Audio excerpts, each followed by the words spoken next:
Some days the world just feels loud, busy, and too much. Creating something small, simple, and handmade can be the softest way to return to yourself.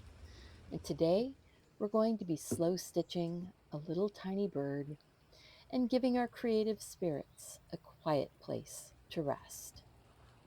I made myself a warm cup of tea and walked through the rain out to my studio.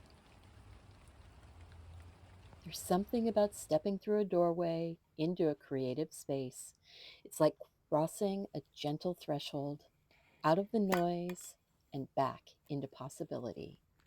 So I light a candle, take a sip of tea, and let the world slow down. No rush, no rules, just some fabric, thread, and the promise of something small and lovely taking shape. We begin simply, layering tiny pieces of fabric onto a rectangle of felt. This is slow stitching at its most gentle. There's no perfect placement, no right or wrong way to do this. Just let your hands wander, let your colors play, and let your creativity stretch your fingers a bit. It's been waiting for you. This type of slow stitching, it's like a meditation. You're mindful, you're here in the moment, but you can let your mind wander a little bit. And as you are breathing in and breathing out, taking a stitch, looking at it, moving forward, it can calm you in a way that very little can in this world. With all of the crazy going on, it's nice to find a space where you can just breathe and stitch. I do have some other stitching projects and some drawing and painting projects coming up. So keep your eyes open for this holiday season. I am really excited to be getting back in the studio and sharing my creative time with you. I've decided to give myself permission to do whatever I want on this channel, and I hope that you are finding this a quiet and calming and pleasant place to be. If you are and you like this, go ahead and click that like button and check the pinned comment down below and let me know if you make this project. What type of fabrics did you find? Are you using old things? Are you finding new fabric? Did you go to a thrift store?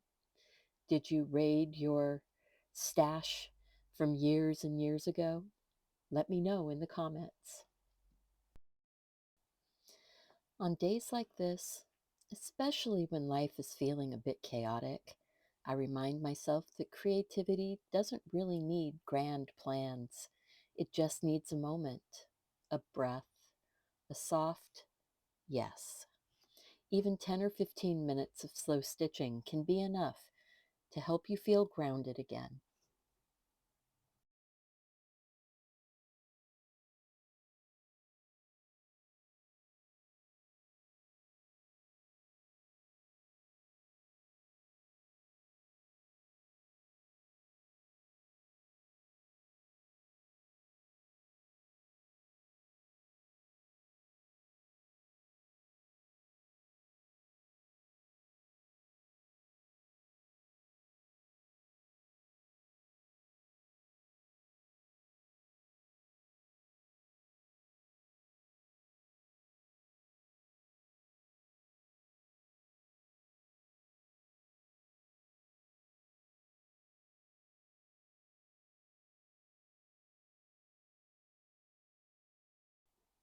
So now, when your panel of stitching feels ready, I fold it over and I lightly mark the bird shape on the felt.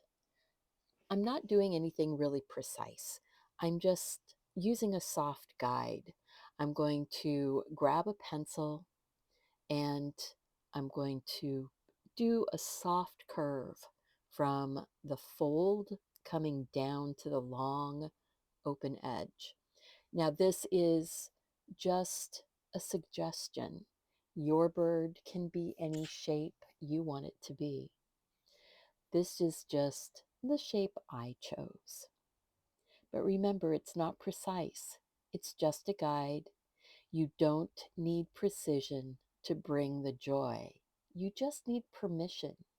So give yourself permission to just experiment and explore. This type of stitching is very flexible. And if you don't like the shape after you've stitched it, you can pick the stitches out. Nothing is permanent here until you say you're done.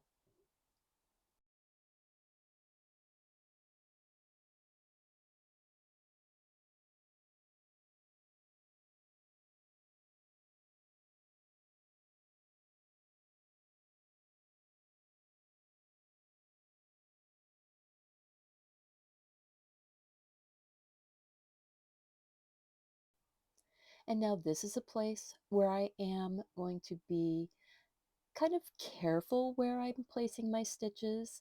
I'm going to take very small stitches in a running stitch, or I'm going to do a back stitch. I choose a back stitch, and there's lots of ways to do it. So find the way that makes you comfortable and relaxed, not stressed. Please don't stress about this. When you're turning the bird right side out, this is my most favorite moment when it comes around and you see what your shape looks like. It always feels a little bit magical here. And I like the idea that it starts suddenly waking up and breathing. It's like it's a real little bird now.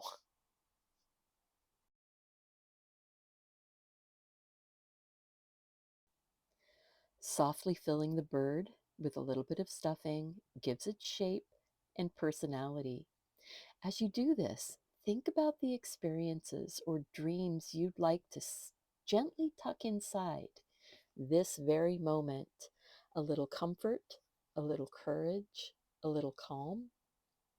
And then as we close the tail up, I'm using a small blanket stitch. These small, simple movements, they have a way of soothing your nervous system, and it's hard to rush when your hands are busy making something so soft, so sweet.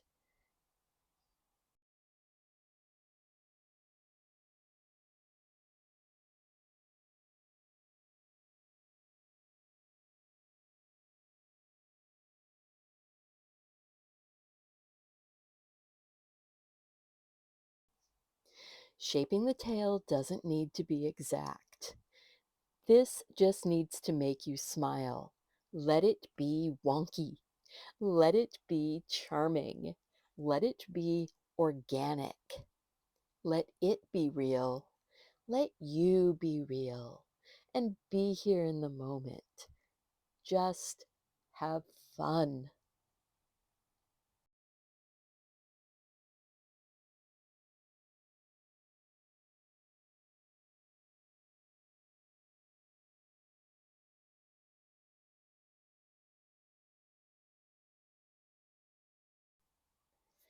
All right, here's the cutie. So let's put the first hanging method, and this is just stitching a quick loop of thread. And it makes it so you can hang it on a branch or a shelf or a tree on your wall. And it's a reminder that creativity doesn't have to be complicated to be meaningful. But I personally like this way with the little wire loop and legs. And this is more whimsical. It's not hard. It just takes a little bit more planning. So first I'm taking a 16-inch piece of wire, threading it on a tapestry needle, folding it in half, and then everything is worked with the wire doubled. It's going to make the loop, and it's going to make some cute little legs.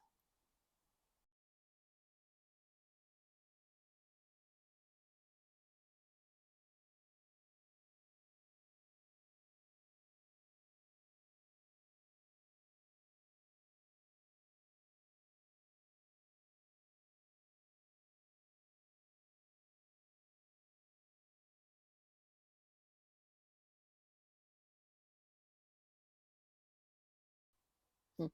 Make sure to remove the needle. I use some wire nippers to cut the wire to release the needle off of the end. Then I'm twisting the wire loop at the top, and I'm going to be folding the wires for the legs back close to the body, twisting them and leaving little loops at the bottoms for their feet.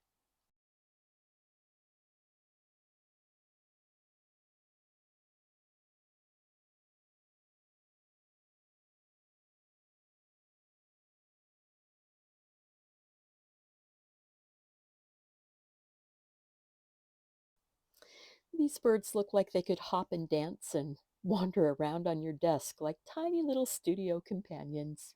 Aren't they sweet?